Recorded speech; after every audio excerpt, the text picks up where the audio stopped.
Okay, today's video is in two parts. The first part is identifying the different formulas that we use for angles and circles, and then the second video is actually using them and practicing with them.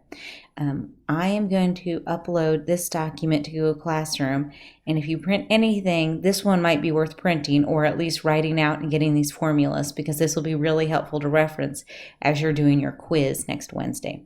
Okay, so the first type of angle that we looked at is called a central angle. And a central angle is formed by two radii. Okay. The vertex is going to be right here on the center. Now notice for each one I'm going to highlight where the vertex is. Okay, and that's going to be really important because depending on where the vertex is, it's going to change how we write the equation. So in each one of these, we have the angle that is always closest to the vertex, and then we have at least one intercepted arc. And when it's a central angle, this is the first type and the easiest type you learn because the measure of the angle is equal to the measure of the arc. Okay, let's look at the second option. The second option is what you learned about on Wednesday. On this one, the vertex is on the actual circle. Okay, so it's right here on the circle. When you have the picture on the left, this is an inscribed angle. It's an inscribed angle because the vertex is on the circle and it's formed by two chords. Okay, that particular angle has a name. Now the angle seen on the right picture, that angle does not have a name, but it still fits all the criteria. The vertex is on the circle. And so this one is formed by one chord. That's this segment here, the chord, and one tangent. And that's this segment here. Okay. Either one, though, the vertex is on the circle. So because it's on the circle, the angle is going to equal 1/2 of the intercepted arc. That's not what I want to write. And I won't erase, of course. Okay, here we go. 1/2 of, oh Lord, we're struggling today. 1/2 of the arc. So here, this is the intercepted arc. And here, the intercepted arc is going to go all the way around. The angle is still the measurement closest to the vertex. And then the arc is the intercepted arc on your circle.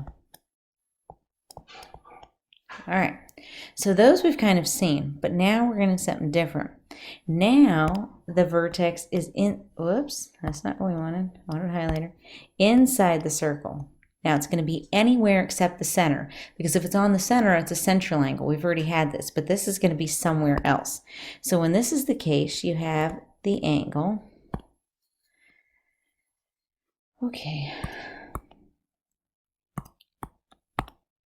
Okay. You have the angle that is closest to the vertex, but this time it reaches out on both sides. Now remember, these are vertical angles, so it doesn't really matter which side I'm looking at, but it's going to use these two intercepted arcs. And it doesn't matter which one is which. We're just going to call one arc 1 and the other arc 2. It doesn't make any difference. Okay, this one is formed by two chords that are intersecting inside the circle. And we write this equation, the angle is going to be 1/2 the sum of arc 1 plus arc 2. Okay, that's special how it's jumping all around. All right, last option, the vertex is outside of the circle. So when it's outside the circle, we got it here, here, here. There's a couple of ways these angles can be formed. The first option, it can be formed by two secants. The second option, it can be formed by one secant here, and then one tangent here, or it could be formed by two tangents. Okay. Now, when this happens, the angle is still the closest thing to the vertex. Okay. And just like when it's inside, it's going to have two arcs. So here's one arc, here's another. Here's one arc, here's another. Here's one arc, here's another. Okay, now notice on this last picture, the two arcs together form the whole circle. That's interesting. Okay, and in the middle picture, the two arcs are touching. But when we have the two arcs, in each one of these, and you're just going to look at the picture and you can just tell, you're going to have a big arc and you're going to have a small arc. Over here, you're going to have a big arc and a small arc. And again, the big arc and the small arc.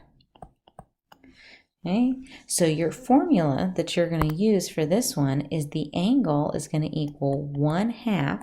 Now this time we're going to subtract, and since we're not doing negative angles, since we're not in pre-calc yet, we're just focusing on geometry. To get the always a positive answer, we're going to do 1/2 of the big arc minus the small arc. And that is the formula for when it's outside. So when we do our practice problems, I'm going to keep asking you the same questions over and over again. And this question is, where's the vertex? So it's either going to be outside the circle, inside the circle, on the circle, or on the center. Those are your four choices. Now, do you have to write that out each time? Absolutely not. But you got to make that determination in your mind where it is so you know which one of the four equations you're going to use.